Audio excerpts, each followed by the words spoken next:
পেলিংয়ে আসার পরিকল্পনা করছেন? পেলিংয়ের প্রধান আকর্ষণ কিন্তু কাঞ্চনজঙ্ঘা, আর তার সাথে থাকা খাওয়াটা যদি এরকম কোনো দারুণ রিসর্টে হয় তাহলে তো কথাই নেই বলুন। এই রিসর্টের সবচেয়ে বড় আকর্ষণ হলো দারুণ কাঞ্চনজঙ্ঘা ভিউ, আর একদম পেলিং শহরের মধ্যে থেকেও একবারও মনে হবে না আপনি শহরে আছেন। দুর্দান্ত প্রকৃতির মাঝে নিজেকে হারিয়ে ফেলতে চাইলে অবশ্যই এই হোটেলটিকে আপনার পেলিং ভ্রমণের লিস্টে রাখুন।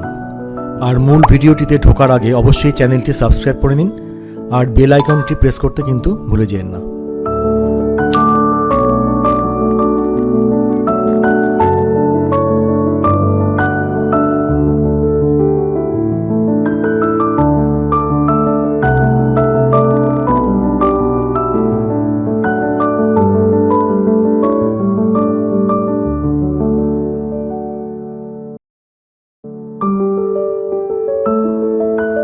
কায়া গন্তব্য রিসর্ট পেলিংয়ের অন্যতম সুন্দর রিসর্টগুলির মধ্যে একটা।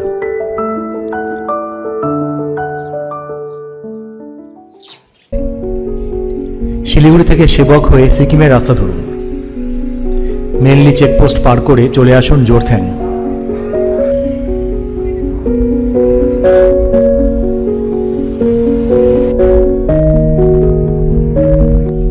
জোরথ্যাং বাজার পার করে নয়া বাজার পেলিংয়ের রাস্তা ধরে সোজা চলে আসুন পেলিং। পেলিং শহর পৌঁছে লোয়ার পেলিংয়ের দিকে চলে আসুন। চৌমাথা থেকে যে রাস্তাটা রিম্বি ওয়াটারফলসের দিকে গিয়েছে সেই রাস্তা ধরে 500 মিটার গেলেই কায়া গন্তব্য রিসর্ট। রিসর্টের নিজস্ব রাস্তা দিয়ে ভেতরে আসতেই কিন্তু সমস্ত চিত্ররূপ পাল্টে যাবে মুহূর্তের মধ্যে।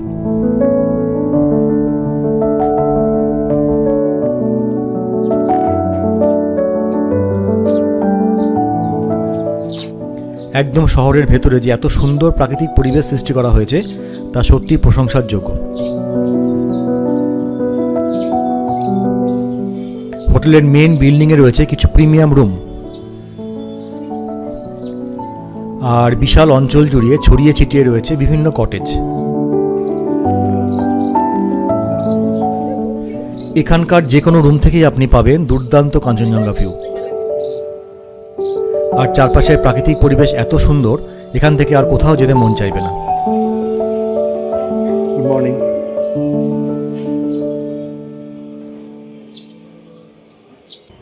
বাইরে বসার জায়গা আছে।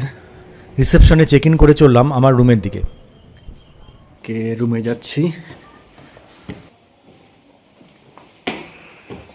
Room number 105। Okay. Which category room is this? This is our premium category. Premium category. Yes. Okay.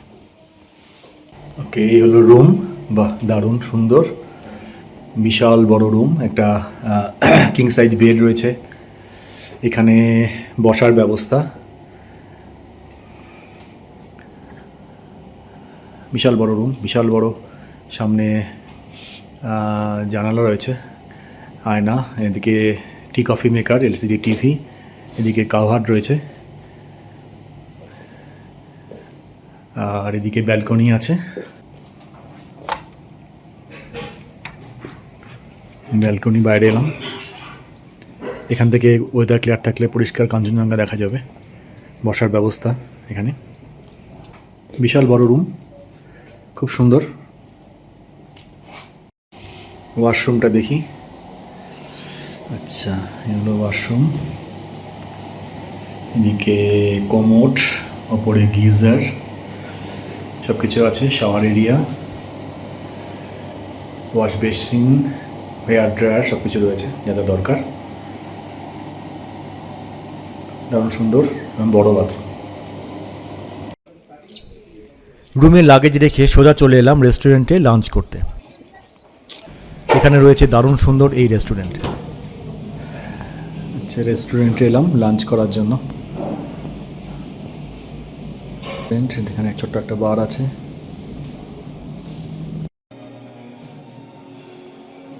বরফে মোড়া হিমালয়ের অপরূপ শোভা উপভোগ করতে করতে লাঞ্চ করার আলাদাই অনুভূতি। আলু ভাজা।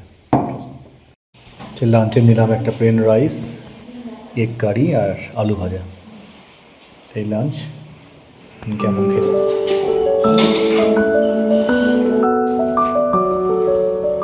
এটা ফার্স্ট ফ্লোরে রুমের বাইরে, এখানে একটা সুন্দর বসার জায়গা আছে,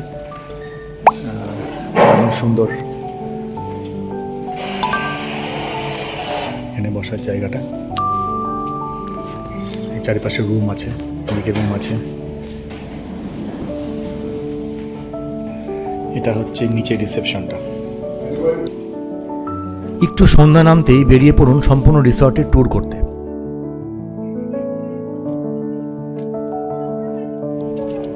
এদিকে সমস্ত কটেজগুলো রয়েছে, হেঁটে হেঁটে ঘুরে বেড়ান রিসর্টের আনাচে কানাচে।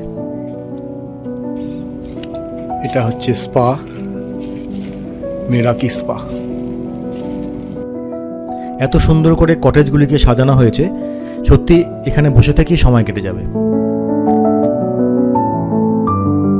পাহাড়ের একটা বিশাল অঞ্চল জুড়ে ধাপে ধাপে খুব সুন্দর করে গড়ে তোলা হয়েছে এই কায়া গন্তব্য রিসর্ট। সন্ধ্যের পর এই মনমাতানো পরিবেশে ঘুরে বেড়ানোর অনুভূতি সত্যিই দারুণ।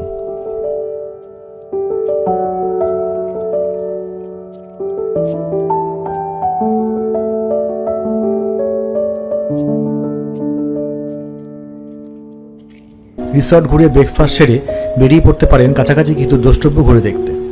প্রথমেই চললাম এখান থেকে 4 কিলোমিটার দূরে সিকিমের প্রাচীনতম মোনাস্ট্রি পেমিয়াংসে। সুন্দর রাস্তা দিয়ে 15 মিনিটে পৌঁছে গেলাম মোনাস্ট্রির গেটে।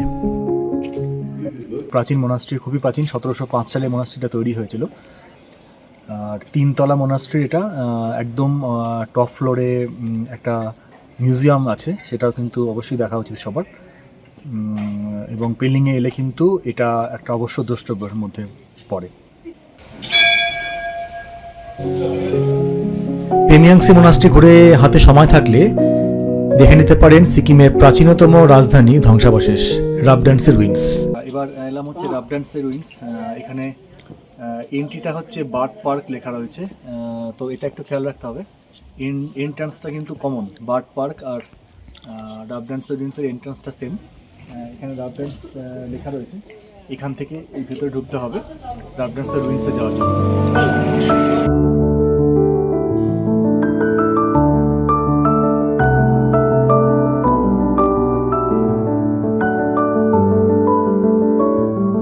1670 থেকে 1814 সাল পর্যন্ত সিকিমের দ্বিতীয় রাজধানী ছিল এই রাবডান্সে। 1670 সালে রাজা তেনসুং নামগিয়াল ইয়কসাম থেকে তার রাজধানী রাবডান্সেতে স্থানান্তরিত করেন। পরবর্তীতে 18 শতকের শেষের দিকে নেপালের গোর্খা বাহিনীর আক্রমণে এই শহরটি সম্পূর্ণ ধ্বংস হয়ে যায়। আর চলে আসতে পারেন সাংঘাক চোলিং মোনাস্ট্রি ও স্কাইওয়াকে।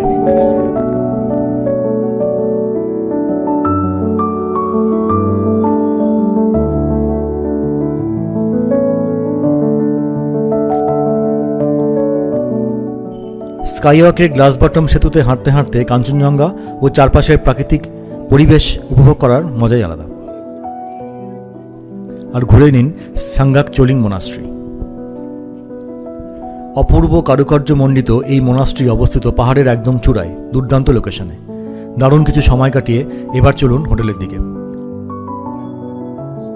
আপনার সাধ্যের মধ্যে যদি এরকম একটা স্টার হোটেলের থাকার স্বাদ নিতে চান, তাহলে এই কায়া অবশ্যই হবে আপনার গন্তব্য। 1-2 দিন থেকে যান এই অতুলনীয় হোটেল থেকে। বাই দ্য ওয়ে, আমি সৌরভ, আর আপনারা দেখছিলেন এসডি গাইড। আসছে আরও অনেক নতুন গন্তব্যের ঠিকানা নিয়ে। ততক্ষণ ভালো থাকবেন। নমস্কার, টাটা।